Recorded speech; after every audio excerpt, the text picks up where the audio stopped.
I'm Colonel Jason Fettig, and I'm here with some of the fantastic musicians of the President's Own United States Marine Band. You know, I am often asked, what is it like to rehearse the Marine Band, to rehearse with these professionals? Do things come out perfectly the very first time that they play it, or do we work on some of the very same things that musicians all across the country and the world work on? Well, rather than tell you, we thought we would show you what it's like to rehearse in the Marine Band. And like so many bands across the country, COVID-19 has forced us to play in some smaller ensembles than we're used to and to spread out to be safe. And today, first up is the wonderful Serenade for 13 wind instruments by the great Richard Strauss, written when he was only a teenager, if you can believe that. We actually haven't seen this piece for a couple of years, and we haven't done any pre-rehearsal. In fact, we just got together today. The musicians have done their own preparation, and we simply hit record. So you're seeing the very first stages of a Marine Band rehearsal. I may stop a few times and talk to the camera and tell you a little bit about what we're doing or a little bit about the piece, but for now, let's just get started. Welcome to our digital rehearsal hall. We hope you enjoy some Strauss. I know we will. Let's go ahead and tune.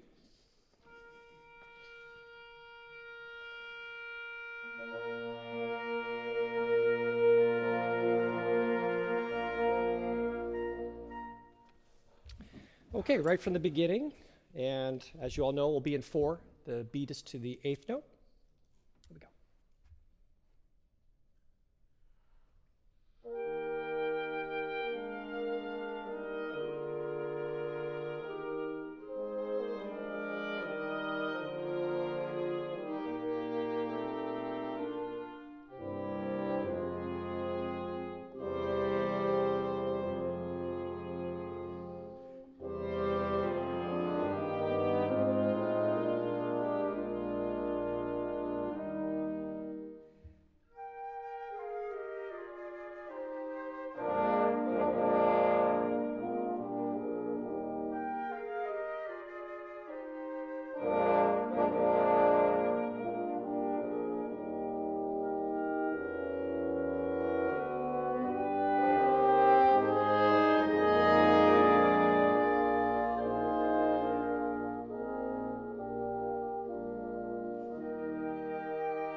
Marvelous, everybody. Thank you very much. So that was about half the piece. Oftentimes, I will be sure to let the band play a little bit, just so they can get used to each other, and as they play a little bit more, they listen to each other, and a lot of those issues get fixed right out of the gate, just through that process of getting our feet wet and getting warm. Now we're going to go back to the beginning again and start to parse some things out and work on a few things. You're going to find that things will get better on the second run just out of a natural process of playing together. But we will dig in just a little bit as well. You probably heard a few things here and there, a little bit of pitch, a little bit of notes here and there, and we'll show you just how we kind of address some of those things. That was wonderful, everybody. Thank you so much. It's so great to hear you together again. Let's go back to the beginning and just take the opening once more. I love the accents you're doing. These kind of push accents in bar 5 and 6 is exactly what Strauss intended. Let's just take a little bit from the top one more time.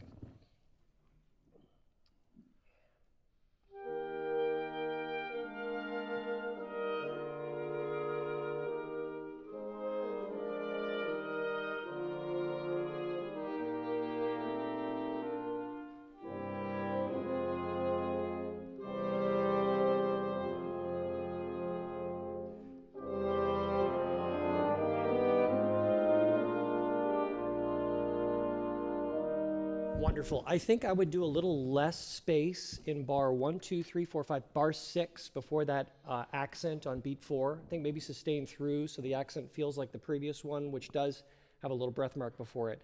And then this fantastic little trading of 16th notes in bar 7 between a third and fourth horn, bassoon and contrabassoon.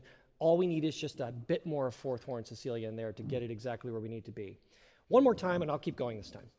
It's really beautiful. Here we are.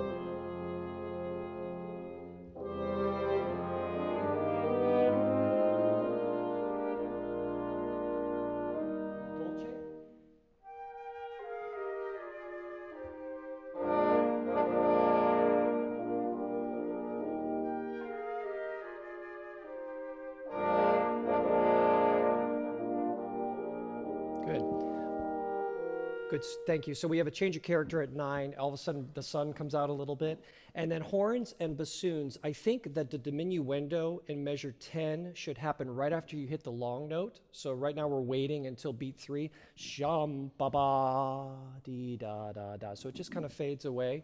And it happens over and over again. And that sets up our crescendo that's coming. Let's do 9. We'll keep going. 9.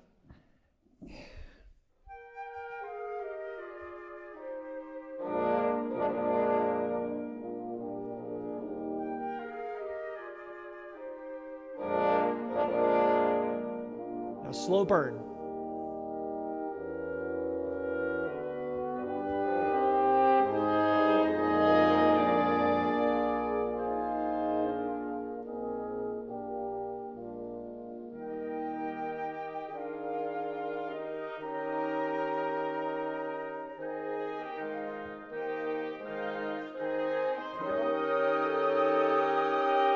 Arrival here.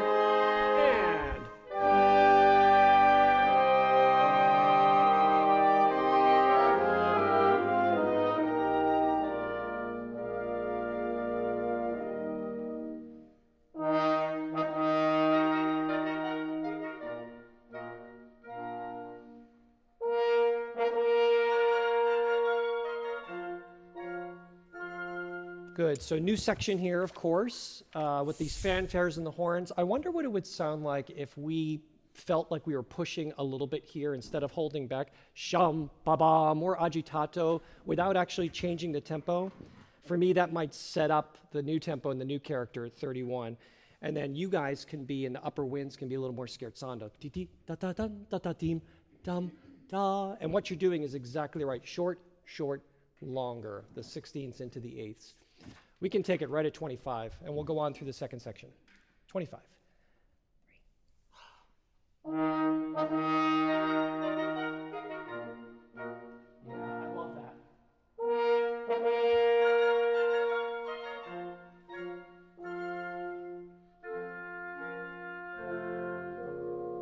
Think a breath mark here.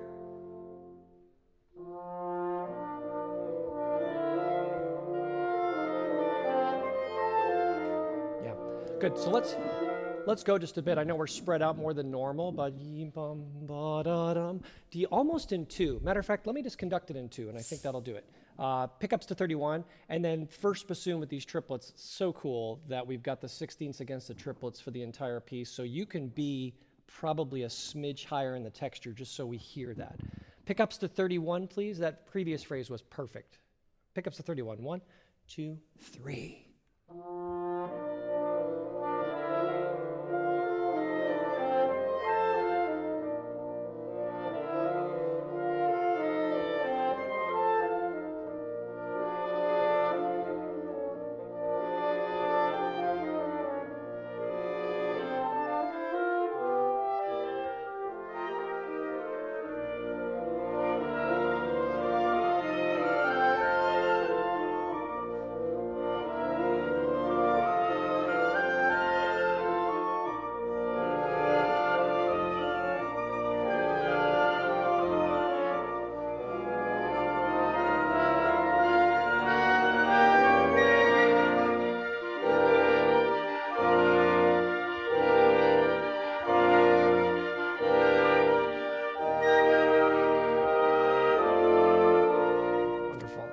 The end of that phrase was just beautiful. Sostenuto, but not too much slowdown. It was just very organic and perfect. At 47, I think we have a little bit of a balance issue.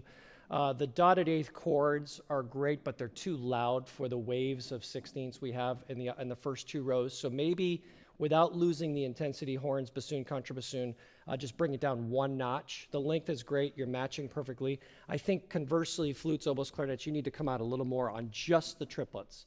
Shampi pa pa pa pa, and then you can back off on the eighths and then really pop the triplets. Can I just hear the four groups there? 47, just oboes, clarinets, flutes, just so we can match our triplets. 2, 3, 4.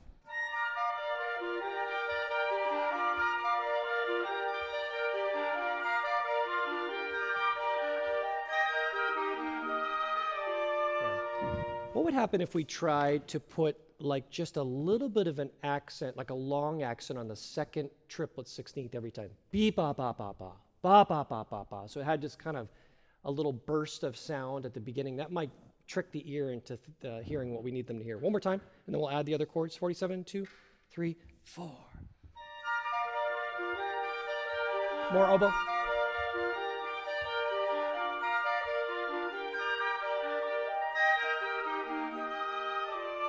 Yeah, and for the first time in bar 50, you all get to do it together on beats 1 and 2, so that should texturally have this kind of like, now we have about arrived. Can we add everybody else at 47 now? This is everybody, and we'll keep going. 47 with the chords.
Each one gets successively softer.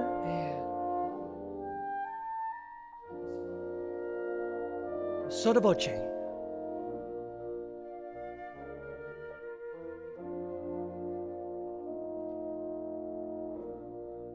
Just a little slowdown, not too much. Little separation here. Now a cadenza like. Good, all the way to 2. Yeah. You can be free here, Trevor.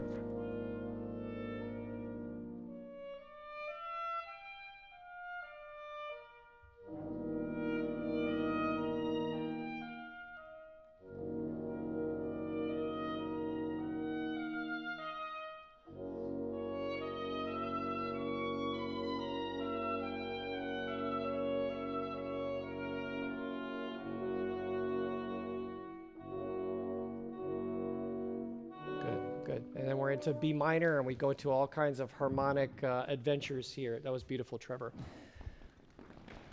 Yeah, see, they support each other too, which is really important. One of the things that is interesting about conducting chamber winds is that these musicians especially don't really need me in a piece like this. They could play this without a conductor. Now, they're stuck with me today, but I think one of the things that's important for us who are leading chamber winds is that there really is a collaboration between the musicians and the conductor. So there's times when I might choose to get out of the way, like we just did, where Trevor had his oboe solo, which is in time, but it's kind of like a cadenza, and he may do it differently the next time, and we'll all listen to him, and we'll match whatever he's doing and then move on. The other thing you might see me doing, if I'm doing my job correctly, is that after we're rehearsing for a bit, I'm being a little bit more demonstrative. I'm kind of conducting a little bigger to show the musicians what I might think we should do as we go through the first couple times. But after they've kind of decided where it needs to be and we've got it in the groove, I might pull back a little bit. I might conduct a little less demonstratively so that they can play a little bit more together and I'm just riding the wave above the sound that they're creating. So hopefully by the time we run through the piece one more time before we leave you today, you'll see a little bit of that as well. So let's keep going in the interest of time to this next development section. This is 90. And this is probably the fastest music of the entire piece. So this is animato plus, and we can really kind of let it drift all the way through these keys. He goes from B minor and then eventually gets back to E flat. Really cool, tritone away and finds his way back to where he needs to go. A lot of this music is a precursor to the Strauss that is to come. Strauss, of course, lived for a very long time, wrote many very famous pieces. This was one of the first pieces he wrote, and you can hear what's to come later on, 50 years into the future. 90, please. 90. Ready?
Two before 136. B flat. Do you have a G flat or a G natural? G natural. Should be G flat. It's E flat minor. Yeah, that's a misprint. Sorry about that. Good. So this is a truncated version of the opening. So coming back to the A section after this very wonderfully Straussian moment at 114, a little Don Juan through there, which is really cool. At the recapitulation at 122, horns and bassoons. First of all, horns definitely should lead the texture. So bassoons, much like Weber, Freischütz Overture, you kind of get inside the horn sound. Can we be softer though? Because this is pianissimo rather than piano from the beginning, and a harder texture with the bassoons and horns leading it. So if we can make this kind of this almost a shadow of what we remember from the beginning.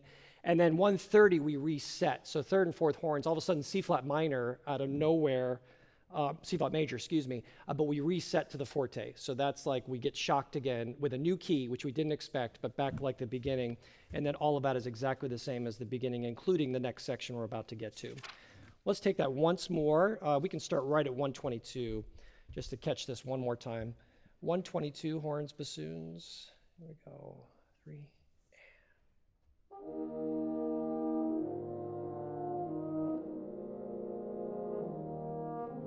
Good. Go to those resolutions.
Good. So for my money, this little epilogue at 158, which Strauss did in many of his pieces in the future as well, can have a little bit more of a questioning quality. So not quite so insistent. So all those releases can be dum, like kind of long release with a little consonant at the end, and that can carry through to what the flutes and oboes are about to do as well. Interestingly, there's no diminuendo before 158, so he keeps this kind of really strong ba ba ba beep ba ba be ba ba to a fortissimo right in the downbeat of 158, and then shifts gears suddenly. So the new character comes in of this more gentle, reflective, and that gets even more so at 166. Let's take 158. We'll get to the end, and then I'd like to play through the piece once more before we end our rehearsal today. 158, please, right on it. Let's do beat 2. Beat 2, so leave out the downbeat. And 1.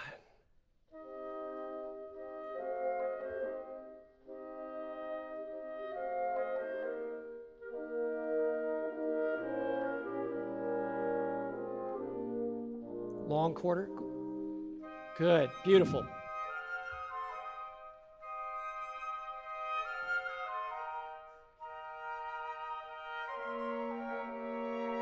And everything is long here.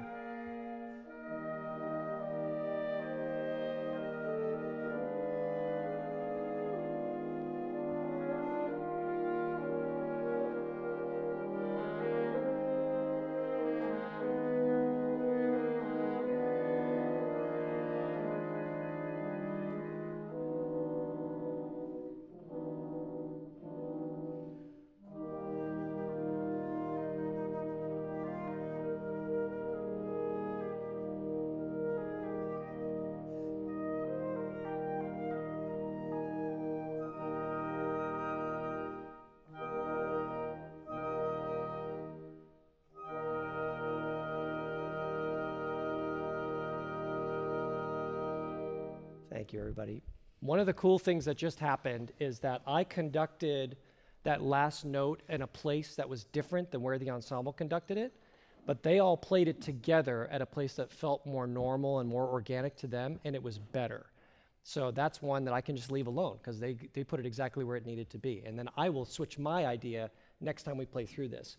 One little kind of comment about 166 to the end, the solos were beautiful.